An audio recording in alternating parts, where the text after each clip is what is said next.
Buen día, bienvenidos al workshop sobre semiótica en el discurso, la literatura y la traducción, un evento organizado por Cuerpo Académico Consolidado de Estudios de la Cultura, Literatura, Discurso, Género y Memoria de la Universidad Autónoma de Nuevo León, por lo que es un placer presentar al maestro Julio Hernández Maldonado, quien es licenciado en Lingüística Aplicada con énfasis en Didáctica del Idioma Inglés, maestro en Letras Españolas, ambos grados en la Facultad de Filosofía y Letras de la Universidad Autónoma de Nuevo León. Es docente como instructor de la lengua inglesa en el Departamento de Idiomas de la Facultad. Ha impartido cursos sobre metodología de la investigación, redacción de textos académicos en español e inglés, introducción en la lingüística aplicada, sociología de la cultura, semiótica, entre otros, así como instructor del idioma en diferentes empresas como Banorte, Cervecería Cuauhtémoc. Asimismo, es docente del ITENS, Campus Monterrey, en el área de literatura latinoamericana, por lo que nos presenta su ponencia titulada La magia y sus elementos semióticos literarios, un acercamiento a dos obras, El coloquio de los perros y El infamador. Muy bien, bueno, entonces voy a proseguir.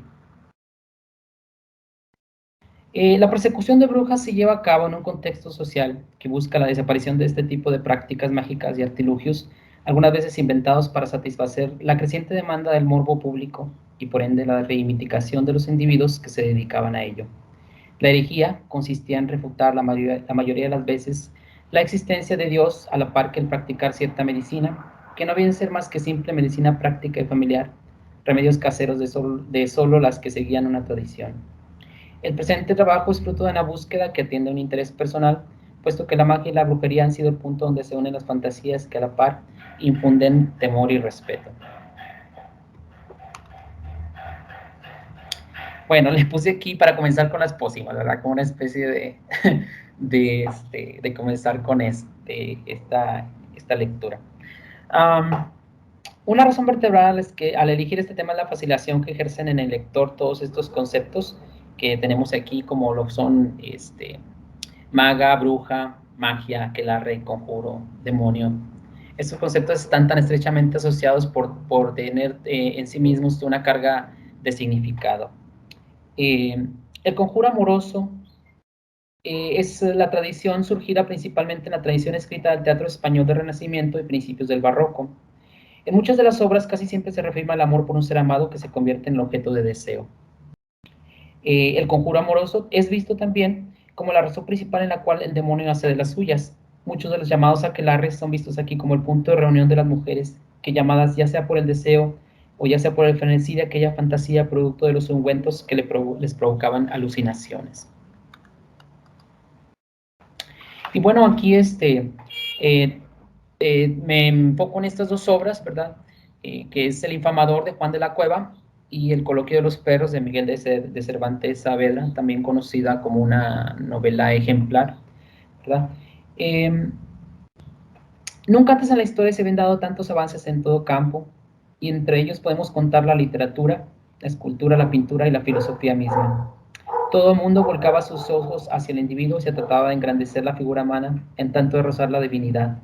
La religión tuvo un desempeño muy reñido e importante, puesto que ocurre la reforma. El barroco se extiende y proclama otra tendencia, una nueva y llena de ornamentos. Los ornamentos pueden ser multiformes, por eso sus representaciones iban encaminadas a lograr algo así como un desbalance entre las formas, una sobrecarga de los elementos que se aplicaban no solo a la arquitectura, sino también a la literatura y la pintura.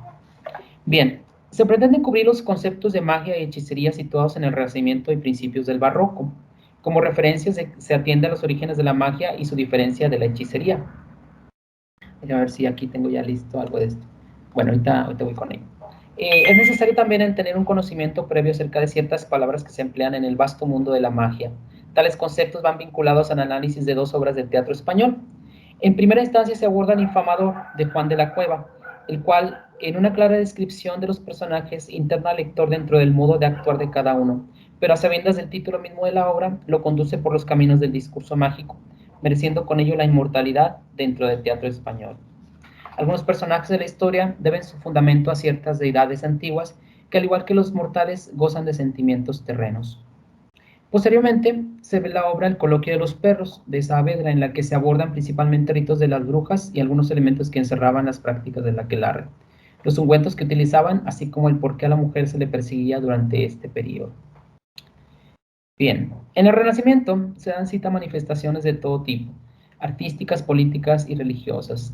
Estas últimas tenían mucho poder sobre el ser humano de este tiempo, pero son las artísticas las que, gracias al patrocinio de los mecenas, en un principio los Medici, las que figuran en primer plano, porque gracias a ellas es donde se alcanza un gran esplendor que va a llegar a perdurar a través de los siglos. Los cambios ocurridos a raíz del Renacimiento, por mencionar algunos, son el hecho de que algunos sabios de ese momento desarrollaron ideas que causaron conmoción ante la Iglesia, y por tal razón la hoguera era un instrumento de desaparición de tales ideas. De esta manera, se diría que Giordano Bruno fue considerado hereje y tuvo que retractarse y pues ya sabemos que pidió perdón, ¿verdad? No es de extrañarse que muchas de otras ideas hayan desaparecido, puesto que la Iglesia las entendía en su momento como una amenaza para el ámbito eclesial y todas sus órdenes. Cabe recalcar que muchos de los avances hechos en esta época fueron los protagonistas, los mismos religiosos o religiosas que se atrevieron a ir más lejos, pero todo lo cubrían de tal manera en sus obras que hacían creer que sus trabajos eran justificables ante los ojos de los inquisidores. Al surgir la Reforma, la respuesta a tal atrevimiento no se esperaba solo de las altas esferas religiosas, sino que afectaba a todo nivel en sociedad. A su vez que también las actividades de cada día, pues para esta Europa cristiana todo podía ser ocasión de pecado. El orden político y social, las condiciones de trabajo, la inversión del dinero, el préstamo o la usura. El Renacimiento abre las puertas a la imaginación y la fantasía, porque en primera instancia se había pedido a varios artistas inmortalizar en sus obras a los mecenas. Esta imaginería llega a tocar fibras tan sensibles en el ser humano que las estatuas y las pinturas llevadas a cabo se reflejaba toda una realidad que había estado aplastada por las ideas de la Edad Media, el culto a la belleza y los ideales estéticos.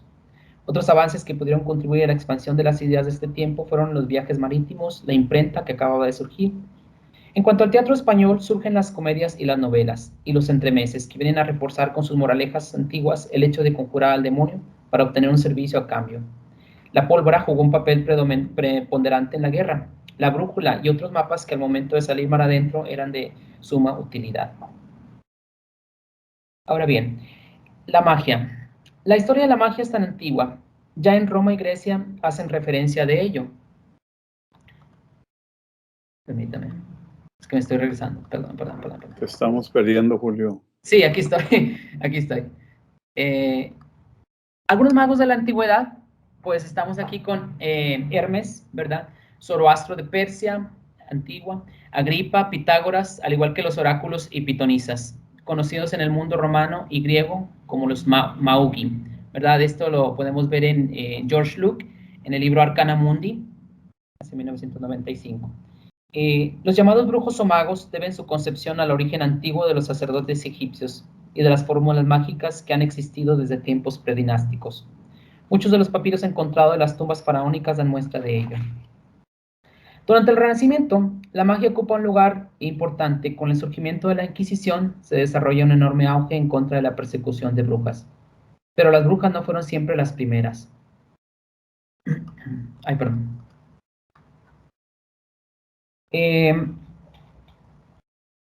Han existido un sinfín de divisiones de la magia, a la par que diferencias de esta en torno a la hechicería. Se intentará mostrar las diferencias de acuerdo a los distintos estudios en torno al tema. Según Tomás Dureste, las diferencias y descripciones vienen así. Hechicería, arte de practicar hechizos, es decir, sortilegios, maleficios o encantamientos. Magia, arte de producir por medio de operaciones extraordinarias y ocultas efectos contrarios a las leyes naturales.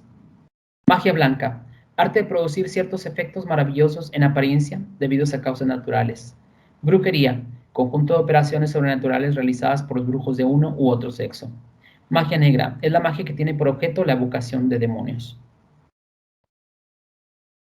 Distintos tipos de magia. Bueno, Giordano Bruno, quien terminó la hoguera, dedicó mucho de su pensar en la descripción de otros tipos de magia. Así concluyó en los siguientes conceptos. Magia natural, aquella en la que tiene relación la medicina y la alquimia.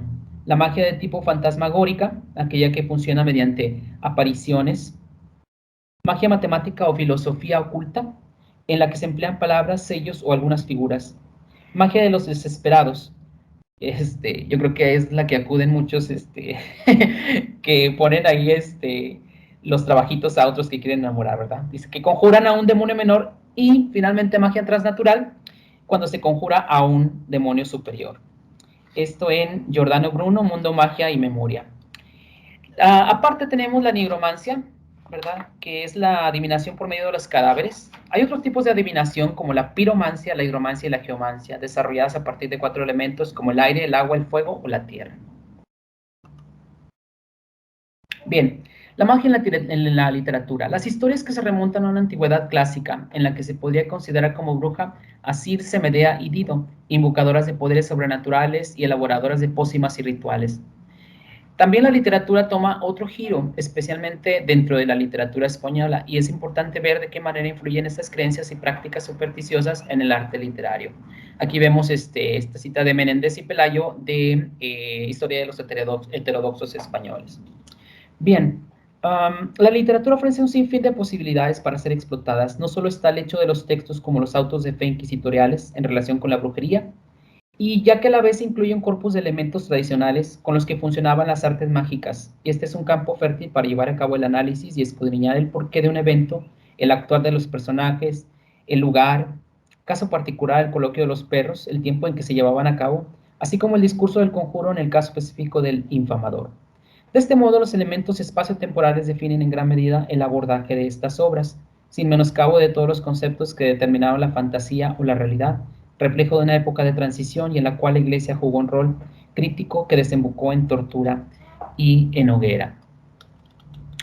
Entrando aquí ya de lleno con el infamador, dice, esta obra pertenece a la autoría de Juan de la Cueva y vio la luz de su representación por primera vez en Sevilla en 1581. El infamador trata de la historia, trata de las ilusiones de Leucino, que queda prendado de Heliodora, pero que no puede tenerle por atracción natural. No se da la química y para ello se vale de Venus, diosa del amor, ¿sí? Que haciendo varios encantamientos trata de procurarle a Leucino el amor que tiene a la dama Heliodora. Para tal análisis se tiene contemplado el hecho de tratar con los personajes inmersos en la trama. Cabe mencionar que se estará haciendo el tal escrutinio conforme la trama se va desarrollando y pues se menciona aquí el número de jornada a la que pertenece y se aborda el número de verso. En esta es la primera, es la jornada 1. Se menciona que al momento de querer tomar Leucino a Heliodora, esta última tiene una protectora que sale a su auxilio, que es la diosa Némesis.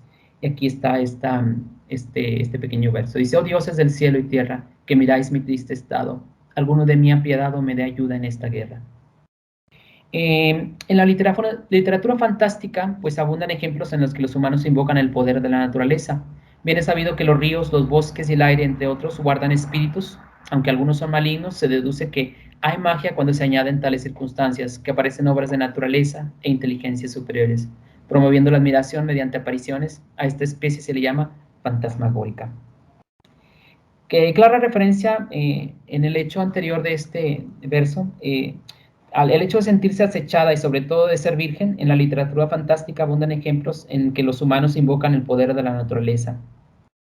Bueno, Leucino, al saberse derrotado, no consiente tal afrenta y para convertir a una diosa hace falta otra. También invoca a otra. La diosa Venus que le ayuda en su ansia de tener a toda costa a Heliodora. El problema aquí radica en que Heliodora va a la cárcel por el hecho de supuestamente asesinar a Ortelio, el criado, y por tanto aquí es donde pude... ¿Sí? ¿Perdón? Ok, gracias. Y por tanto aquí es donde ocurre el acto de infamar a Heliodora por parte de Leucino y Farandón.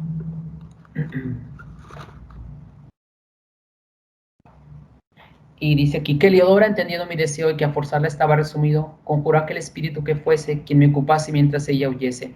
Y así quiero, pues ella usó de arte para poder librarse de mis manos, usar de industria yo no sean parte para librarse de sus hechizos vanos. Veré si hay otra diosa que la aparte.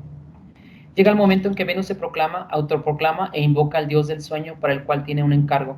Esto sucede en la segunda jornada, pero hay que mencionar que al tal dios habita en una cueva oscura o caverna. Se entiende también que los espíritus de la mitología clásica habitaban en lugares lúgubres propios de las sombras donde se gestan los males y que al ser invocados despiertan en ellos cierta furia por el hecho de ser molestados. Bueno, y rapidito con el coloquio de los perros por el mismo tiempo. Bueno, esta novela es de Miguel de Cervantes de Saavedra, es la historia de Cipión y Berganza, perros de un hospital de Valladolid que son personificados mediante el uso de la voz. La historia gira en torno a las andanzas de Berganza y los muchos dueños que ha tenido y los ambientes en que ha vivido. Esta novela describe de algún modo el modo de vida satirizado de la España de Felipe III.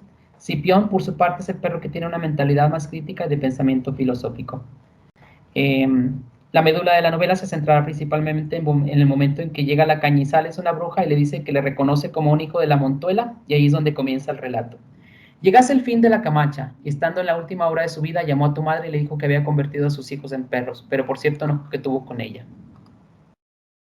En el coloquio de los perros hay un episodio de brujería. La Camacha, la Cañizares y la Montela son las brujas. La Camacha, al igual que Circe, convierte a los hombres en animales, como en el caso de un sacristán de quien se había servido 6 años en forma de asno.